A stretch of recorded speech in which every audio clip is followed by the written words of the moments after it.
Lemon with the Keyholing podcast, Keyholing with Lemon. I am here. We have the legend in the 3D printed gun community, creator of a bunch of things that are fast. Today, we are going to be hitting Pembie's GSPOT. How are you doing today, man? I'm so excited to have you on. Really appreciate it. Really appreciate all your contributions and how many people you've helped send bullets downrange very fast. Doing pretty good. I'm glad to be here, man. Glad to be on the podcast with you. Thank you. And so starting your gun journey, what was the first gun you shot I assume as a kiddo?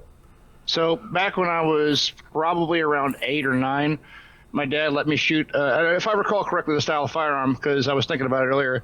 I believe it was a trapdoor style pump action 22. I think it had multiple rounds in the tube, but every time you pumped it, the trapdoor would come down, it would eject a round, and it would load a new one. It was just such a cool little mechanism, seeing that door pop down every time you pump it, and I'm trying to figure out, how does that work? How does these things happen? You know, it was a pretty trippy little gun. You know, moving up from that to a 1022, I'm way more fascinated by semi-auto, but that one, as a kid, will probably hold a spot in my heart because of the fact that it was just such a unique gun. You know, I've never seen that one since, so I need to find that gun and actually find it on Gunbroker again. You know, we need to get our 22-man decimal on that, actually. If there's someone who would make that and get that set up, it's him, right? Like, I have a feeling it would be. Like, that would be so fun. That sounds awesome. Yeah, get on Gunbroker and see if you can find that. That'd be such a fun throwback. First gun you shot, and then the most recent gun you shot, which is what is the most recent gun you shot actually? What's the last gun you shot?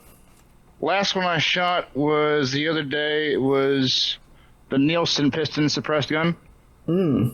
That one was the last one I shot. It was 9mm 115 grain on an SCT frame, dagger upper, kind of a janky little setup, but it's one of the last things that I've made that I was actually proud of beside the 3 Deagle was the Nielsen suppressor, I'm sorry.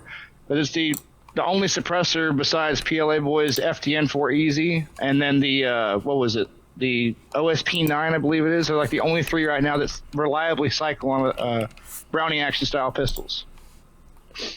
And that was an albatross for the gun community for a while, as far as having a Nielsen device, getting the tilting barrel Browning action style, and it really, like, PLA Boy not only led that, it's like, and you with him as well, like, increase of the availability of suppressors. And then now recently, the $0 tax stamp. I've seen more people than ever printing suppressors, and I'm sure that fills your heart with joy. Well, just being able to see the Nielsen on the ATS Form 1, like, approved suppressor devices, I typed in KNEEL, and all of a sudden popped right up. I'm like, hey, somebody else made that one before. That's awesome. That gave you a giggle. Dude, you should have heard me laugh from the other room. It was a deep one. I sounded like Santa. I'm scrolling through here to look. You mentioned the 3 Deagle. Prince in the Rev, Uberclay posted one, and it looked awesome. Yeah, that thing is just it's a violent little animal. At 44 Magnum, that was a hard animal to contain for me. And moving up to 50 AE is surprisingly softer. I don't know why. I think it's just a heavier grain, the type of powder they use. But for some reason, 44 has just been super hard on the firearm and actually cracks the frame more often than not in the unreinforced versions. We had to put a 2/4 inch by 20 threaded rod to act as a spine. And it stopped cracking. I was surprised. I'm like, wait a minute. So this thing has to be printed in a standing up but angled orientation. As you can see down there by the pick rail, how it has an angled cut there. Mm-hmm.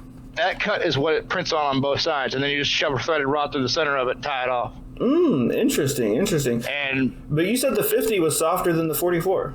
For some reason, it's less impact on the locking block or something like that. I don't know what made it different, but it wasn't as harsh as the 44 Magnum. And because the 44 were breaking more so than the 50 AE in our testing phases. Interesting. I mean, this is such a cool gun. I've got it pulled up here. Go search the 3 Deagle.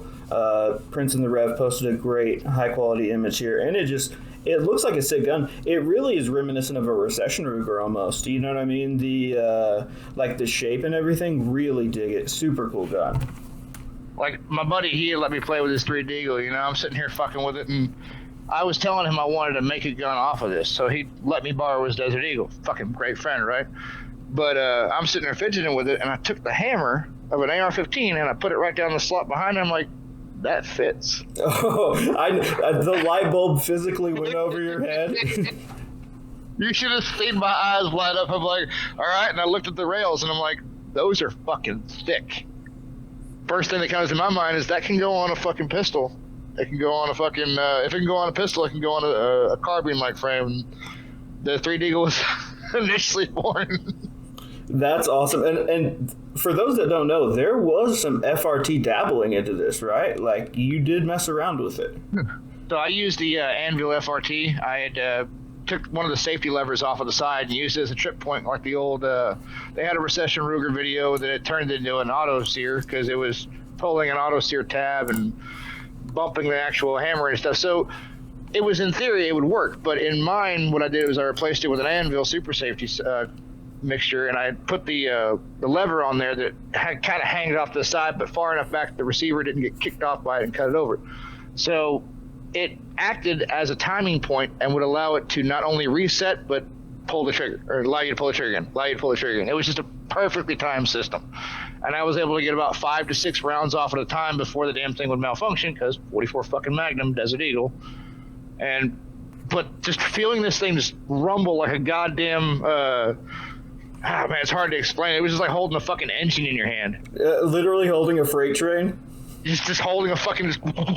That's awesome. Control the recoil. That is the one firearm that I could not control the recoil in fucking FRT unless I had a vertical foregrip.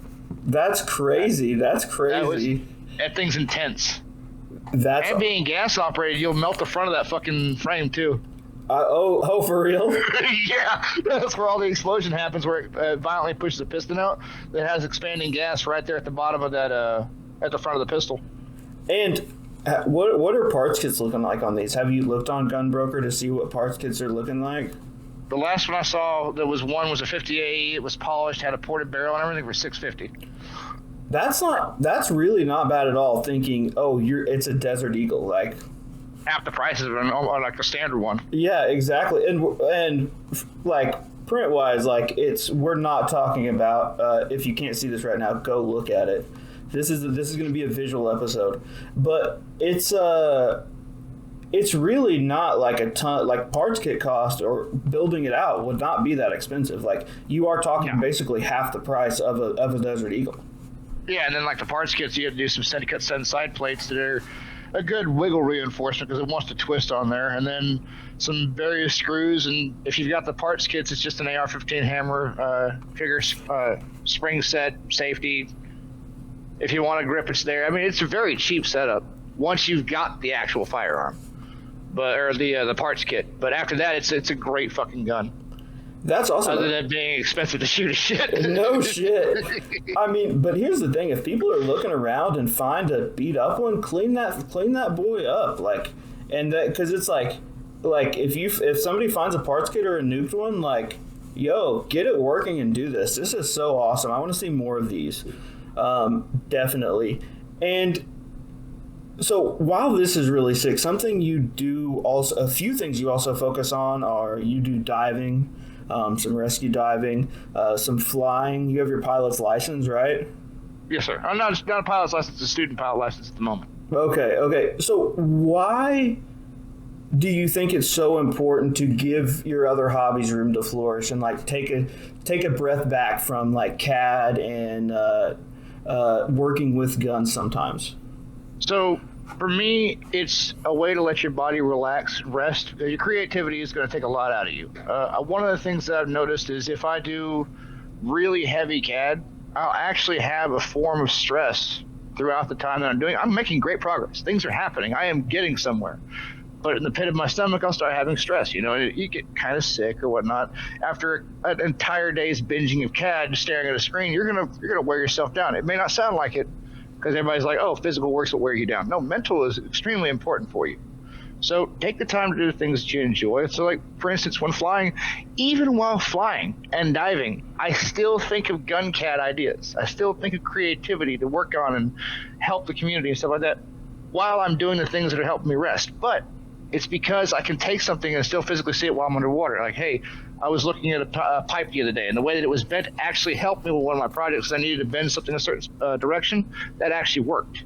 So I was like, okay, I could reference things if I could see them, in the air or on the ground. But you have to let your mental rest. That's the most important thing for a person, because too much of a good thing can technically be bad. Definitely, and sometimes you just need fresh eyes, right? Like just to step away and be like, you come back and look at it, and you're like, oh, immediately you see what your problem or what you were looking to solve, and so sometimes, and I get like throwing ourselves, like you and I are just as obsessed as anyone with 3D printed guns. There's some people out there who even live and breathe it more. I would encourage people to find other stuff you like doing, even if it has like a similar line, like a type of like discovery search with the rescue diving, a type of pushing the limits with flying. Like you can find things that are somewhat parallel to the thrills of guns while still giving yourself mental time to take back from designing or building or anything of that nature. Exactly. Like even saying the parallels to it, you get the adrenaline rush from shooting your guns. Shooting a gun actually releases oxytocin. Every time you shoot a gun, you get that little burst of oxytocin, and it's just like your first kiss, or it's like the first time you held a hand. It makes you, whew, that felt good. Get the little jitters out. The thing that I wanted to really, kind of harp at, though, is what you were saying earlier about coming back with fresh eyes and fresh mind. I say that actually a lot more often than I'm proud to, because I've had to stop a project. I've had to take a minute and step back. And doing these extra projects and all that extra stuff, cool, have a great time. But when you fly and when you dive and you do the things that you want to do, run that 5K, go biking, go mountain climbing, go fucking cliff diving. Fishing's great. Calm it down if you need to. Have the adrenaline rush if you need to. But the main thing is the parallels are also the same, because you're doing the extra shit. You don't have to have guns all your life. It's good to have guns on you, good to be interested in them, but you got to also be more interested in everything else too.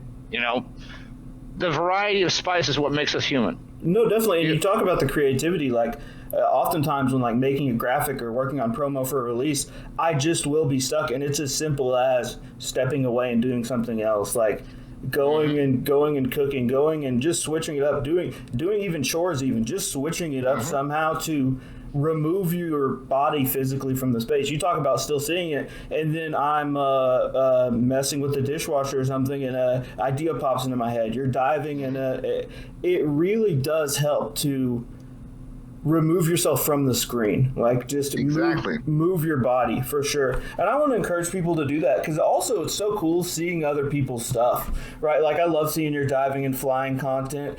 It's fun seeing people's interest outside of guns, and learning more about them as a person and things of that nature.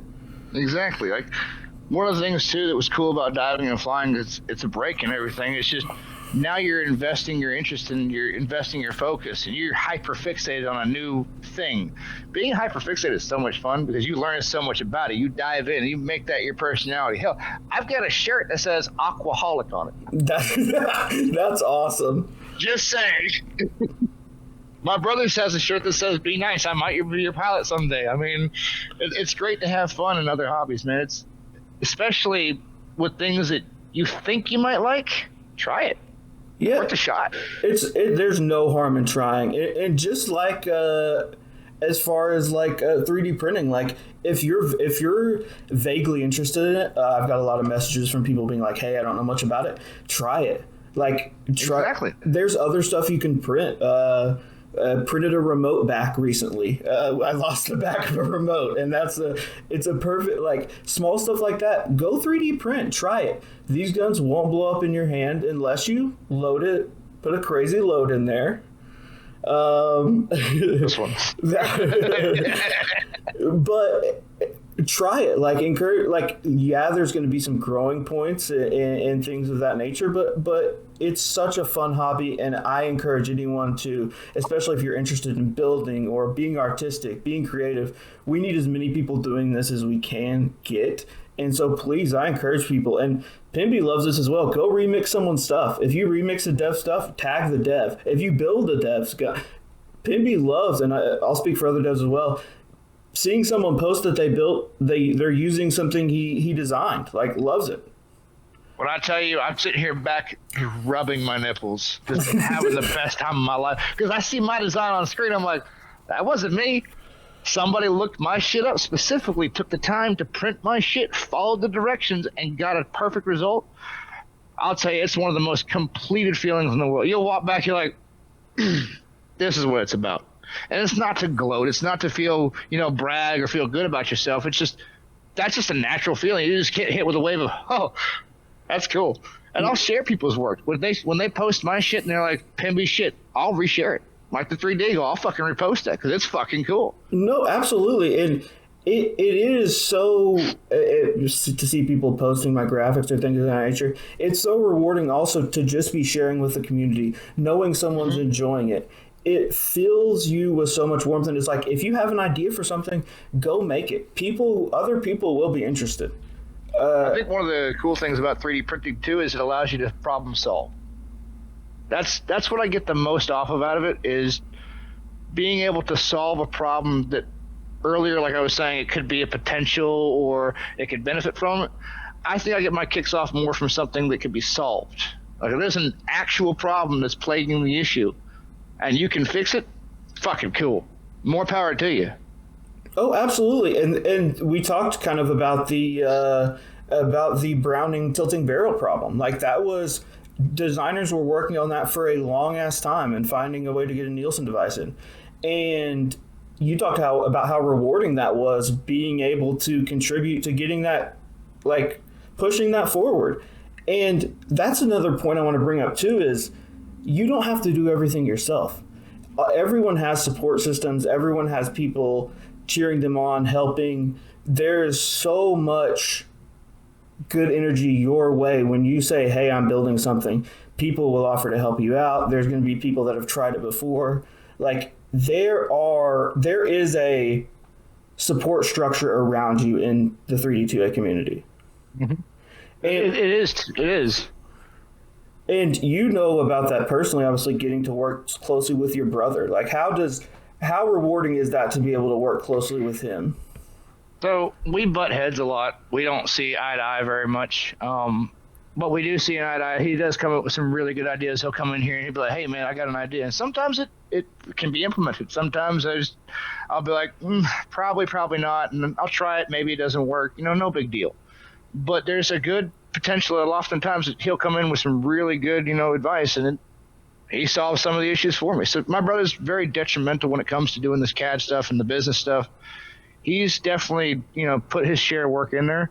It's just sometimes we butt heads, sometimes we yell at each other. No big deal, it just happens. That's just standard brother fare, though, I think. Yeah, right? Brother love, you know what I'm saying? Definitely. And so, going forward, what are some projects you're excited to work on? Like, as we're early in 2026 at the time of recording this, what are some projects you're really looking on working toward this year? I talked to Chairman Juan, and he said he's interested in seeing how the RXM progresses.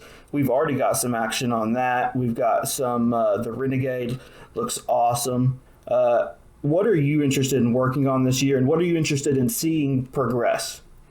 So I know Decimal's working on a couple of 22 projects that I really want to see what he comes out with specifically. I've rooted Decimal on from the beginning. I've taught him some CAD that I knew. He's taught me some CAD he figured out, and we've bounced ideas off each other. I like what he comes up with, and I want to see what he comes up with in the future. Right now I'm working on the Kurt Lobang series. I'm trying to get that to remix again for some 22 liners, for some 9mm liners, etc. And we've actually made it to where they fit Orion flare guns too, so you can shoot 22 out of an Orion flare gun now with the Kurt Lobang modification for the big straw.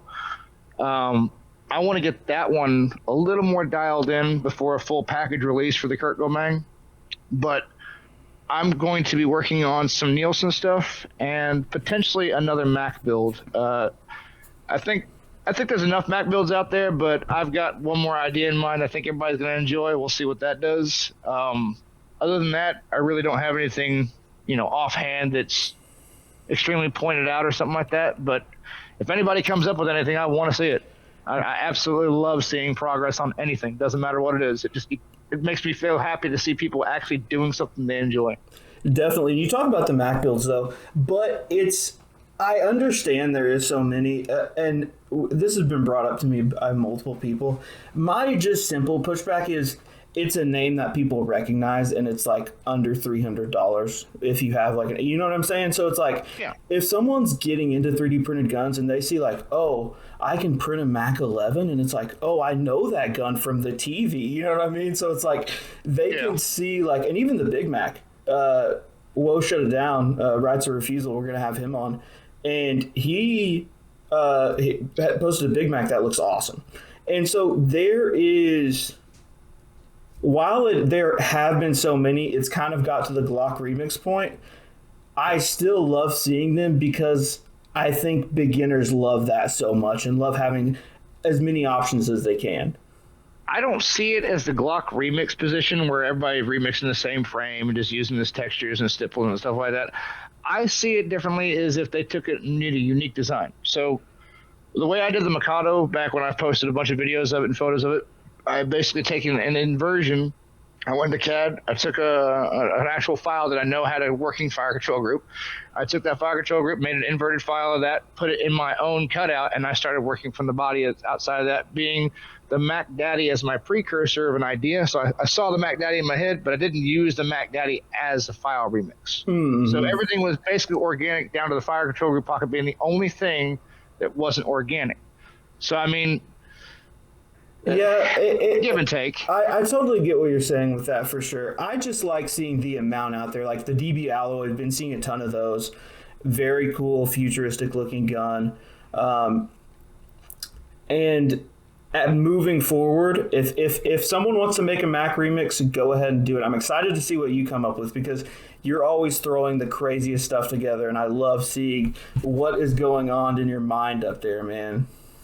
Sometimes the candle's lit in someone's home, and sometimes that bitch is completely out and the window's open. So, I mean, it just depends on the day that I'm having, but I do have a creative hair up my ass sometimes, but give and take. So, talking about something people know you a lot for, and we talk about the sometimes you're not there. Something people love about you is your bullet trap, right? Your setup in your room. Oh, that little guy, yeah, that's just a little thing we talk about. Special guest. Every time you're shooting, that's at least a few of the comments. Oh my gosh, is he in a room? Is he? People are so confused by this. So explain how you set this up and built this for us, if you could. So the way that these buckets are made is I have two 5-gallon buckets. One of them sits in the other one. The bottom of that other bucket is specifically one layer of sand, and the other top layer being pea gravel, about 3 inches apiece. And then on the other bucket, I have layers of sand and pea gravel in 3-inch layers all the way up until it's full, just about. Top layer, I put some mulch or I put rubber like padding or something on top to catch the bullet splashback. That's basically all you need is just a hole in the top of the bucket. That thing is taking 450 Bushmaster. It's taken 5.56, a full 30-round magazine of 5.56, by the way. 9mm, 45 ACP, 22, up to about 1,000 rounds in that bucket right now currently. And I have not drained it, cleaned it, nothing. I'm stacking lead in there now currently. That is awesome. And you can actually see it. Go watch the video. When he fires sometimes, you will see a little plume come out. That is awesome. I love this. So I wanted to do some bullet trap reviews with you. I got some from the community here. Probably the most recent famous one, I would say, from our friend Woe Shut It Down at Rights of Refusal. We've got the log, the quite literal gat a log. This got millions of views on YouTube and quite a bit on Twitter before it was marked as some content safety bullshit. But he's got this set up here. And he's firing, for those listening, he's got the Red Bull FTN5, and he's firing into a log maybe 8 to 10 inches in front of it. And he's got his leg kicked out here with some moccasins on. Just immaculate picture. Printer in the background. Absolute cinema. I don't think there's any improving this. This is peak. Right there is probably the cheapest fucking thing you'll ever have for a bullet trap. They're effective. They work. We've shot into hundreds of trees as a kid. we know exactly they're gonna stop a bullet every time. Shooting into the log like that does run some risk depending on how dry the log is. You can split it like an actual axe. I've seen that happen, and the bullet will continue to go through unabated because there's nothing to stop it organic material wise. But if he's got a freshie and it has just been cut down and it's still wet, it's definitely the safer option sometimes. But shooting a 22 into it, probably not going to have any issues. Anything higher caliber like 5.56, you'll see separation of material, stuff like that. So you got to be careful about what you shoot into it, but 22, you'll be fine. My only note for improvement here is the leg, maybe. I would want a little more distance away from the log. I don't want to get any splinters or something crazy. We all. I mean, yeah, I guess he's just built different. Simply, it is what it is. But I love. You got the egg in the armpit. We built different. Basically, yeah. This is awesome. Super fun to see. And then we've got another one here. I'm partial. Okay, so all of these, I think, and I think you'll agree with me. I think having it inside is an insane aura boost. I mean, outside makes sense, but having it inside in a like enclosed area, I feel like just boosts the like vibe of it totally. Trusting your trap, including up to full auto, is a very scary thing. You gotta have some confidence in yourself. So here I've got the Abomination, and one I like is basements. Just firing into corners of basements. Maybe not by the hot water heater. I think that's what that is here. But maybe a little further away from that. But you can't beat a good basement fire. I've seen some dude in his basement with an AR-15 pistol just ramming fucking rounds into that floor with no bullet trap, no fucking missing panel. No, he's just shooting into the floor. Dude's raw. I was like, hearing loss? Not there. There's no hearing left there. It's gone. Oh, yeah. So, and then you got the floor. You're probably hitting every goddamn pipe under there. Yeah, no shit. So maybe put something, again, 22 probably fine, but if I'm recommending, and again, this video, you can't see it off frame, but I'm hoping there's something there. I don't know. A little bit of hope and pray. I love this pistol, though. I absolutely love this Abomination. Oh, the Mark Rober. It's so good. Yeah, anyone that hasn't seen it, come view the YouTube video and check it out, or just Google the Abomination. It's from I just search my Twitter at Cringewoman, the Abomination. I linked it on the Odyssey and everything. It's so fun, and like totally turns on its head the idea that you have to have like the specific gun design or anything like this. Because really, this is the one Mark Rober worked on for YouTube, the legal mechanism, right? And he just attached a Harlot to it. Love it. Such a fun gun. And then here we've got the classic Pew Bucket. Pew's Bucket, hot, you can go the dump hot loads here sign. We've got the big hole.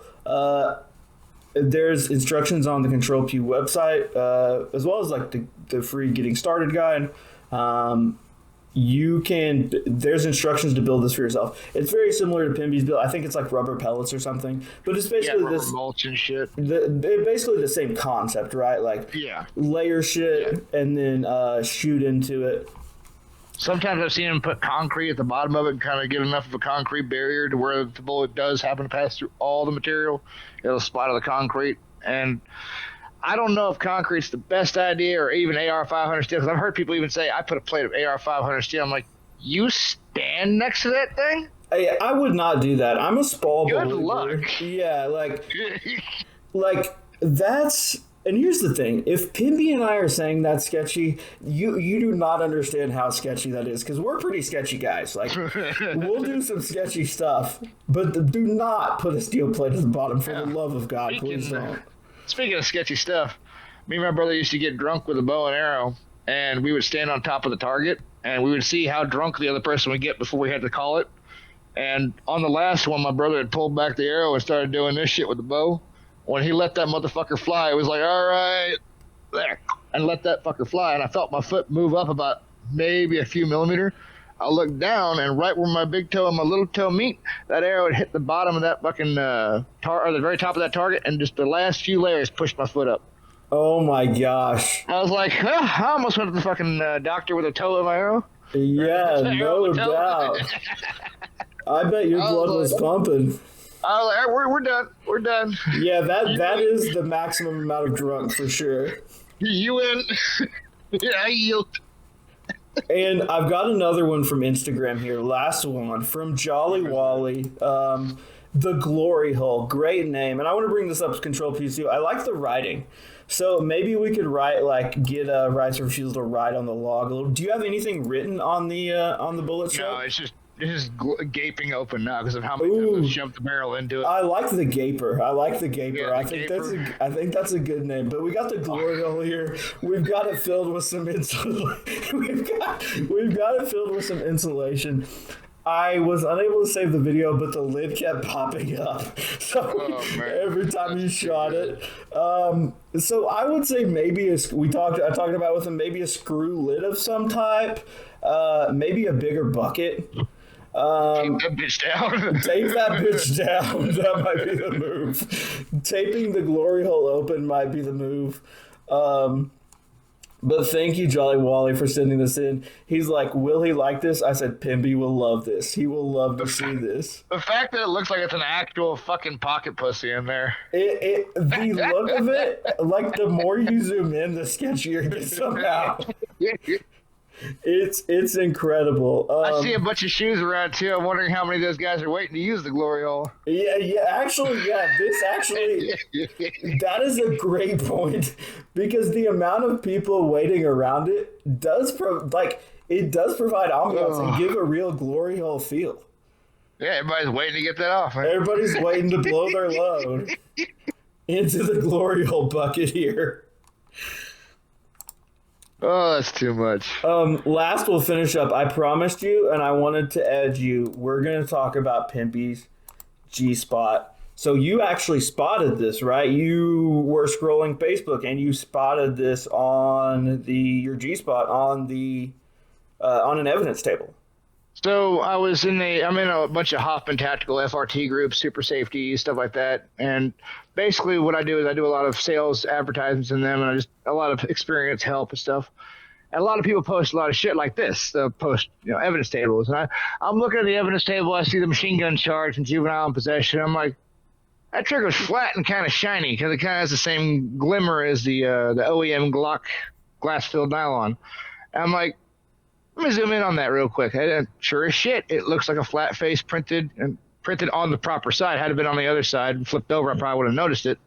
But it has the same texture as a PEI build plate on that side that you can see right there. And I'm like, that's printed. It's flat face. No one puts a flat face, god awful trigger in their gun like that too. That's a god awful flat face. Let me tell you right now. That's why I no longer sell it. That's how I identified that as a GSPOT. And I'm like, huh. So the GSPOT's not illegal, and it's not on the table because it's, evidence of a crime or anything. It was just a juvenile was in possession of a firearm that was modified to go FRT. So depending on the state, it could be illegal state-wise, but federally it's not illegal. But it definitely, hang on, there's a GSPOT on the evidence table? So it's funny to see it, but it's not the reason it's up there. It's just because the kid got caught with a firearm. Yeah, absolutely. So a machine gun charge was listed. There was another switch on another gun. It was missing the fucking hole. Yes. Or the actual switch button itself. So the actual button, yeah. I think it said partially assembled, and I'm like, I don't know if I've ever seen that before. Missing the button on the thing. Maybe they were like trying to hide it or something. I don't know. It'll work though. It'll work 100%. If you take the switch button out and just put the sear and the block on there, it'll run full auto only. Oh, okay. So that would have been full auto only then for sure. That would have been full auto only. The switch. Okay. The sear, when you push the button to the side, it has a notch on it that clicks into the way and it actually forces the sear backwards. Without the sear is pushed forward because of the spring pressure. I actually have a funny art project here that I really want to get to, but I think people would not think it's that funny. I would think it's funny, and I think you would think it's funny. You've got the fidget switch here, which is a pseudo switch. So I actually have. I'll have to find a picture and send it to you. I have a gallon bag of these printed somewhere, and the idea is just to leave them around town, just to drop Go to them O off. Block and just throw them out there. Yeah, just throw them out, and let society work its course. I think it's a funny idea. I feel like cops would think it's not that funny, and they're also stupid as fuck. Which kind of brings us to this point. Now, this is a completely legal trigger. There's no law against this trigger, anything of that nature. That said, multiple states are working on legislation and have included in legislation verbiage such as increases the rate of fire. So whatever that may mean, even though clearly it does reset. So the question is something like this in the future used against someone? As far I don't see it being, it's more of a range toy in my opinion, because it takes a lot to master the actual setup of it and get it going like that, because this is not like the Hoffman Tactical Super Safety. This is not like a rare breed FRT where you just give it enough pressure and she runs great. And if you add a little too much, it'll go back to work. No, if you lock this thing up and you add too much trigger pressure, it could potentially fuck everything up. But you have to take the magazine out, rack the gun out, set it back up. Make sure your gun's good to go. Sometimes it's a little finicky, but I mean the G-Spot runs if you give it just the right. Remember, you got to find that perfect pressure. We've got to find the perfect G-Spot. Once you find that pressure, she goes crazy. Run, everything everywhere. But also at the same time, because it's doing that, you're taking away from a lot of actual in the wrist. The finger actually moves a tendon in here. You're actually taking away from that. All right, I'm pulling the trigger. All right, I'm pulling the trigger. So you're actually letting the gun do a little more wild shit, and that gun is very difficult to control. I personally don't think the G-Spot's hard to control, but the average person's not going to run up to somebody and use it on them because it's a fucking bitch to handle. Well, I mean, you shot the G-Spot more than anyone, basically, right? Like, so I mean, and that's why I have the ability to hold it down range and keep it on target and stuff like that. Most people don't because they haven't found the way to hold a gun that's walking like that, No, definitely, and honestly, I obviously, of course, we'd never see a problem with this shit. I'm just worried as things increase, like that they eventually come for this. Even though, like, I don't want to get too much. We talked about it briefly before recording into the Hoffman and rare breed stuff. Fuck rare breed. Fuck rare breed. Fuck rare breed. Hoff forever. Pigeon man. Oh yeah, I've got their trigger cassette right here. This is what I think of them.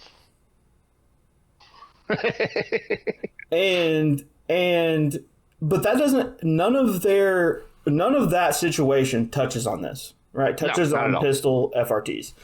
No. So it's going to be something to watch. I would recommend, like, hey, keep me updated on it, because Pembie will, like, if something comes out and is like against pistol FRTs, he'll obviously be aware of it. I would just keep an eye out, just because the day we're recording this, Washington's House passed a deal where G code is literally like a felony, like having G code. So is criminalizing this out of the realm of possibility? No, in my opinion. But this is infinitely safer than printing something that looks like a switch, especially because cops know what they're looking for.